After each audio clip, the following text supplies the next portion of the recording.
they were defeated by their own weapons, so they couldn't do anything. And Chaitanya Mahaprabhu, he just continued traveling with Kali Krishnas after that. But when he came back after the tour, after travel, then he just said to the devotees over there, Nityananda Prabhu, Mukunda Prabhu, Sarvabhauma Bhattacharya, Svarab Damodar, and all the pure devotees were there, and he just delivered Kali Krishnas to them, and he said, please consider the character of this person. He was,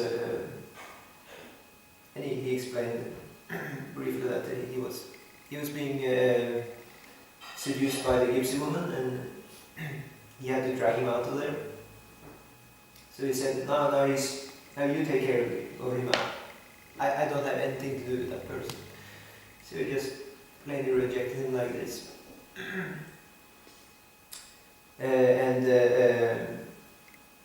Kali Krishnas, he was crying because of that, of course. But then the mercy aspect is very, very present. Nityananda Prabhu, Mukunda Prabhu, and all the pure devotees, they were actually immediately devising a plan. How can we save the spiritual life of Kali Krishnas? He has to be engaged in service still, and that is then the good special thing we have it with Bhakti Yoga process, that we can actually be engaged in service even though we are fallen. And in that way, by being engaged in service by the pure devotee's mercy, then we can again purify ourselves and again come back to the platform of pure devotion, which is the only platform which Chaitanya Mahaprabhu is accepting. He's not accepting anything else than pure devotional service. So all the while when we are not coming up to the platform, we are still one of the rejected disciples of Chaitanya Mahaprabhu, just like Kali Krishnas. This we never have to forget, because the moment if we are forgetting that means one of the enemies of our mind have captured us. That enemy of the mind is called Mala. It means either madness or pride, and that pride has captured our mind, and then it means we are in Maya proper. So these enemies of the mind, we have to be very alert about this and detect them. So some enemies of the mind are easy to see. Like for example, lust. It's easy to see. It's maybe one of the most gross and all the anger. But the other enemies of the mind are more subtle and not so easy. This pride, for example, can very easily creep in, and envy also can also be very difficult to see, because it can just be some driving talk about anybody, not even devotees. We know we shouldn't talk bad about devotees, but even in normal person, even insects for that matter, whatever. If this kind of envy thing is creeping in, we understand, okay, one of the demons of the mind are there, and we have to try and kick it out. Otherwise we're Maya, and we're still one of the rejected persons. We'll never get back unless we are defeating the enemies of the mind. Jita Atmana Prashantasyam Paramatma Samahita. Jita Atma, we have to defeat the mind. Prashantasya, only then we can have peace, and only then Paramatma Samahita, only then we have reached the Paramatma. Otherwise, the mind is still an enemy because it's associating with enemies. So we have some work to do. You should never think, okay, now I'm quite nicely settled. No, I'm not nicely settled. Finished. I'm not nicely settled unless I'm fully engaged in pure devotional service to the pure devotees. And still then, I have to go on for many, many years, probably many lifetimes more, before actually Chaitanya Mahaprabhu will accept me back into his association. It's a fact. It's not humility at all. It's just plain facts. This we really have to remember. I shouldn't think I'm perfect now just after a few years. It's ridiculous to think like this. It's totally ridiculous. Just because I've learned so many things, and I know the philosophy, I can say. You know it by Gyan, but you don't know it by Vigyan. So what is the Gyan? It's Mrishan. It's useless. It has to be realized in order to be spiritual. Otherwise it's just theory. Theory should be there, yes, But then we have to practice it, and then it's actually real. Otherwise, it's still unreal. So Kali Krishnadas, he was able to again be engaged in service immediately.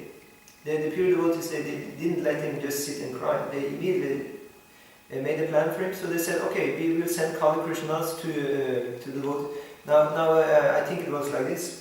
Chaitanya Mahaprabhu had come to Jagannath Puri, is it correct? And then the other devotees, they were in Navadvip, probably. And so they sent Kali Krishnadas with a lot of Jagannath Prasad to Sachi Matadi, the mother of Chaitanya Mahaprabhu, and all the other associates of Chaitanya Mahaprabhu in Navadvip, just to bring the good news that now Chaitanya Mahaprabhu is back from the pilgrimage and he is now in Jagannath Puri. Please come and visit him. So Kali Krishnadas immediately he went with a lot of Jagannath Prasad and he visited different devotees in Navadvip, headed by Sachi Mata. He came first to her and get good news, your son is back, and here's some Jagannath Prasad. In that way, immediately he was engaged in service, even though he was fallen. He was rejected by Chaitanya Mahaprabhu, but he was not rejected by the devotees of Chaitanya Mahaprabhu. So that is a nice thing. So in the same way, we may be rejected by Krishna and Chaitanya Mahaprabhu, we will not rejected by the devotees of Krishna and the devotees of Chaitanya Mahaprabhu. So that's why we are engaged in devotional service. In sadhana bhakti. It's another proof. We have many proofs that we are not pure devotees. Because we're doing sadhana bhakti, it means that's the repair. The repair of the fallen devotee. Because in the spiritual world, in the spiritual world there is no sadhana bhakti like this. There's nobody telling you should chant 16 rounds and take prasad and follow the four regular principles. There's nobody over your case. So that's another proof. But whenever the false ego comes in and says, well, actually you're pure devotee. No, I'm doing sadhana bhakti. Somebody's telling me I have to come to Mangalarti. It's so obvious that we're doing a repair work here of the broken soul. So we just do that. We do the service we have been given by the pure devotees. Who is the pure devotee giving us the service? It's the spiritual master, the representative of Nityananda Prabhu. It's not just some kind of nice way of saying it, like he's the representative of Nityananda. No, he's a real representative of Nityananda. Nityananda has personally ordered the Guru, you save these rascals. You take them into some kind of service so they can be purified. Nityananda Prabhu has directly ordered our spiritual master. And he's guiding the spiritual master. And in that way the spiritual master is guiding us. It's actually Nityananda Prabhu represented by our spiritual master. It's said in the scriptures. So in that way, we should understand that we are engaged in a specific service now by the mercy of Nityananda Prabhu. And by his mercy then, we can actually come back to Chaitanya Mahaprabhu. And then everything will be just fine. Otherwise, these kinds of things, renunciation and knowledge and so on, detached from the service of the spiritual master, detached from the service of Nityananda Prabhu, is Mrisha, it's false, and it doesn't bring us anywhere really. And then we will come under criticism of people like Prajapati Daksa and other experts in the material world. Because they know the roots of the scriptures. So whenever somebody is criticizing us, we should take that into consideration.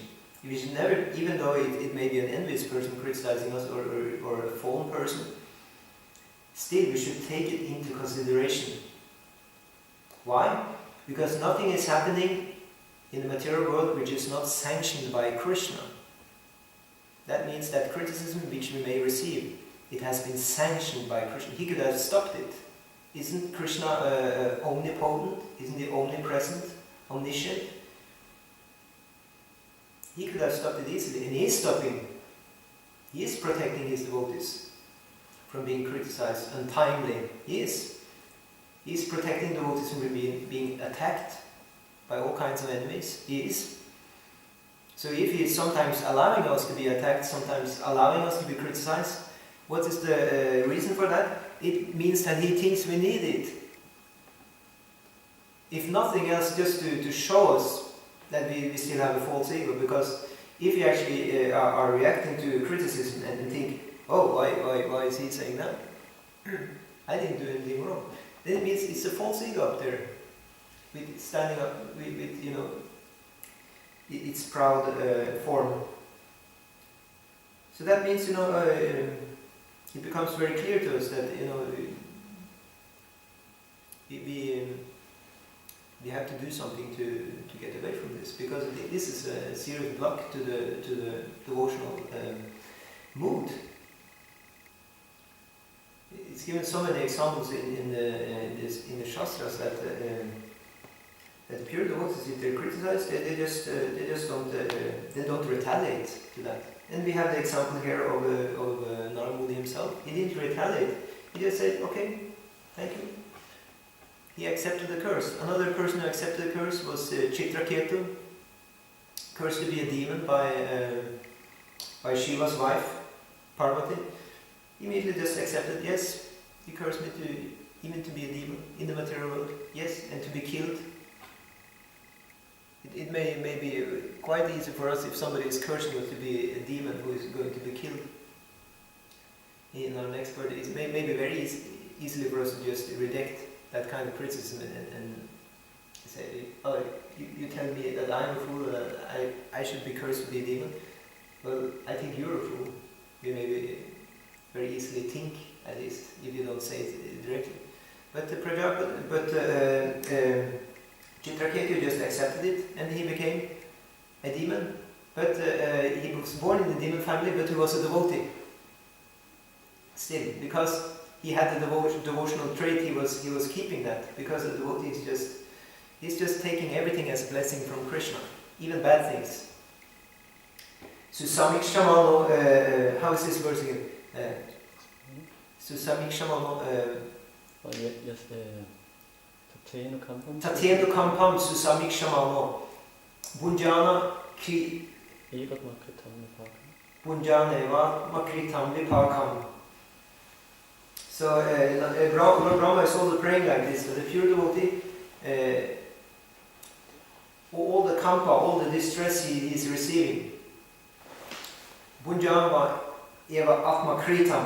He understands, a pure devotee understands that all these negative things that I may receive, it is atmakritam, it is created by my own atma. It's created by my own mind, actually. It is born out of the reactions of what I did myself. So he's just a bunjana, he's just accepting that.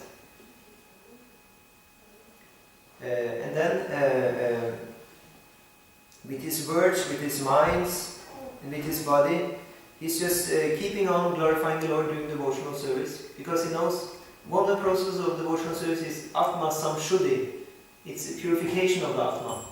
So if there is negative reactions because of what we did in our life, we have to take the Atma Samshuddhi process, and that is Chetudarpana Marjana. We have to chant the Hare Krishna mantra. Hare Krishna, Krishna Krishna, Hare Hare, Hare Ram, Ram, Hare Hare. Iti Shodashakam Namnam, Kali Kalma Shanashanam, Nata Paratara Upaya Na. Sarva Vedashu Drishyate. There is no other way, Lord Brahma says. This is also Narada Muni, he inquired from Lord Brahma. What is the method to get over all the obstacles, the ocean of troubles in the age of Kali? Then Lord Brahma is answered with his Hare Krishna mantra. This Hare Krishna mantra, there is no better method. Nata paratara upaya. Upaya means method. There is no paratara, there is no comparatively better method. Sarva Vedashu Drishyate, found in all the Vedic scriptures, than chanting the Hare Krishna mantra. So Narada Muni had this instruction. So when Prajapati Daksha was cursing him, he just chanted Hare Krishna and continued with his Atma Samshuddhi process. which is there even for the persons who are liberated from the material world. How is this verse again? Which says that even for a liberated person, then the chanting of Hare Krishna mantra is eligible. Etam nirvidyamananam vidyatam akutobhayam yoginam nripanirnitam harinamanu etam nirvidyamananam ichyatam akutobhayam yoginam nripanirnitam harinamanu. So there it said that etam nirvidyamananam. What does that mean? Even if one has no desires. Even if one has no desires, yeah. Ichyatam, or has a lot of desires, full of desires. Akatoba, this is the process which is free of fear. Yoginam, even though one is a yogi, yeah. Nripa, Nritam, he's talking to a king, and which is in the Nripa, and then he says, Harinamanu Kirtanam. This is completely fulfilling the purpose, Nirnitam, yeah? Harinama Anu Kirtanam. Anu Kirtanam. What does Anu mean? Continuously, yes. So we don't chant just 16 rounds. This is another concept we may get in our mind because of Maya. Maya says, just 16 rounds. No. Anu Kirtanam. Satatam Kirtayantamam. Satatam means also always. It means, unless I get to the point where I'm chanting in my sleep, I'm not there yet. It is a fact. Chanting, now there is a point, it doesn't say we have to chant Hare Krishna 24 hours a day. It does not say in the scriptures that you chant just Hare Krishna mantra 24 hours a day. It says Hare Kirtanam, it means glorification of Hare. If I should think that I should just chant Hare Krishna 24 hours a day or I won't get back to the spiritual world, it means we couldn't sit here and discuss Bhagavatam. We couldn't eat one morsel of food, because then it will break the chanting of Hare Krishna mantra. And nicely so also it's not said in the scriptures. So this is a concoction that we should just chant Hare Krishna directly, the mantra 24 hours a day. No, we should glorify Krishna 24 hours a day. And that implies that even sometimes we have to stop chanting the Hare Krishna mantra and glorify Krishna with other means of speaking. Otherwise we cannot preach to worldly people. If a worldly person is coming, we just say Hare Krishna, Krishna. He can't understand a word what we want to say to him. And he will not be liberated from Maya. So that means we have to, accept the jnana we are getting here from Chaitanya Mahaprabhu. Chaitanya Mahaprabhu said that we should preach the process of Bhakti Yoga to the mundane people using logic, even logic and arguments. So how can we do that if I just come to a mundane person and say, take this book, Hare Krishna, Krishna, Rama. That's not using logic and arguments. It's not. It is right that we should chant Hare Krishna, but it's not really preaching to other people. So it means it will not be a glorification of spreading the Hare Krishna movement if I just don't want to preach. So that means we're sacrificing even the nectar of chanting Hare Krishna for preaching. We do that.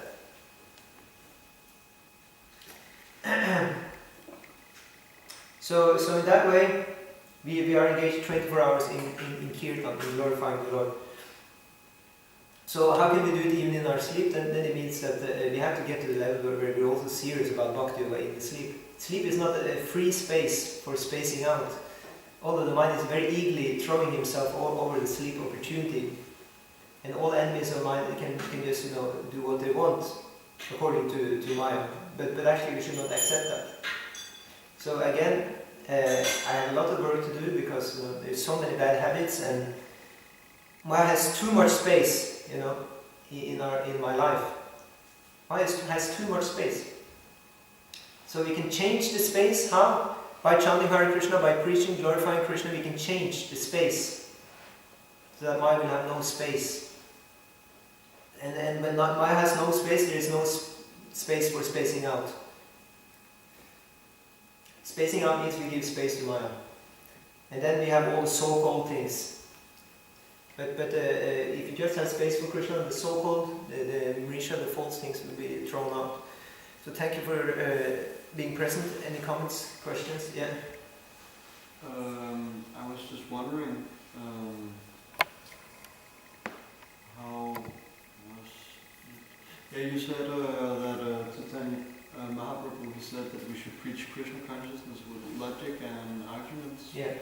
I read in the preaching is the essence that a devotee should not have an argumentative attitude in his preaching.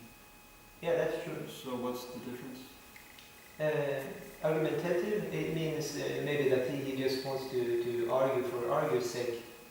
This is one of the pitfalls of being a so-called intellectual person. Intellectuals or people who like knowledge, they like to just argue and argue and argue. And maybe it's like this and it's interesting. Oh, this point is interesting, and then this and this and this. This was also rejected in Chaitanya Charitamrita. Actually, Chaitanya Mahaprabhu showed that example. He was called Nimai Pandit before. He's actually said that the devotees at that time, they didn't like Nimai Pandit so much because he just liked to argue. And he was defeating them because he was expert in logic. But the devotees didn't like it. And actually, all the devotees they prayed, please make Nimai Pandit a pure devotee. This is this is the very liberal pastimes of the Lord in the material world. He's even playing that he wasn't Maya, and then that the pure devotees are praying for him so that he becomes a pure devotee. This is the inconceivable pastimes of Chaitanya Mahaprabhu. But you show that by the example that we should not just be into knowledge and like to argue like this. No, it should be an argument with a cause. The cause of the argument should be to favor the other person. Otherwise, we just try to taste, the taste of knowledge, of speculation, and also pride is very much present in that. It's all abominable, and that's what they all do. These PhDs and Gyanisarna devotees, they just, yeah, I'm doing this and I'm doing that, and yeah, this, and then they drink their drinks, and it's all sex life really. He said that it's one of the subtleties of the sex life is this kind of thirst after fame and prestige and having a position, and very much this is present amongst the knowledgeable people. Yeah. You also talked about the 6 demons that are attacking the mind. Yeah. And you mentioned 2 of them being gross, anger and lust. Yeah. So I was just wondering, just to keep track of when these demons they come in, what are the more subtle ones? Actually, all of them are also subtle. It's actually a fact. Because as we just mentioned, the sex life is subtly present when one likes to be adored and likes to think that one is in somewhat way distinct, that I'm standing out of the crowd. People they take notice of me, and I have a position. I'm high up there in the rankings. This is also stated with a subtle manifestation of sex life. So it's also actually subtle. Probably also anger has its subtle aspects. If anybody, but it's all there. It's both subtle and gross. But of course, in the beginning, we have to remove the gross. So that's of course easy enough to detect. We follow the 4 regulative principles. It's actually just for starting to control our minds. We have a work to do on our mind to be totally free from the association of the enemies of the mind, the demons. So they still linger around, even though we have got rid of the gross things. We don't eat meat. We don't have the sex life, but still they may hang around. And also this envy is also, actually my spiritual master said one time that we say we have stopped meat eating, yeah? But actually our mouth is still a slaughterhouse, because our tongue is so sharp. By its harsh words, it's still working as a knife, cutting the throats of others. So this can be still, subtle meaty thing is going on at the end. It's violence, to talk harshly, untimely. Harsh talk has to be done, cutting, it can be done by a doctor. So he said, a devotee, if he's preaching, he maybe sometimes has to cut, but he's doing it expertly like a doctor, and he's using the knife like a doctor who's going to operate. Otherwise, if we just cut like this with our tongue, we're just like killing, butchering, yeah?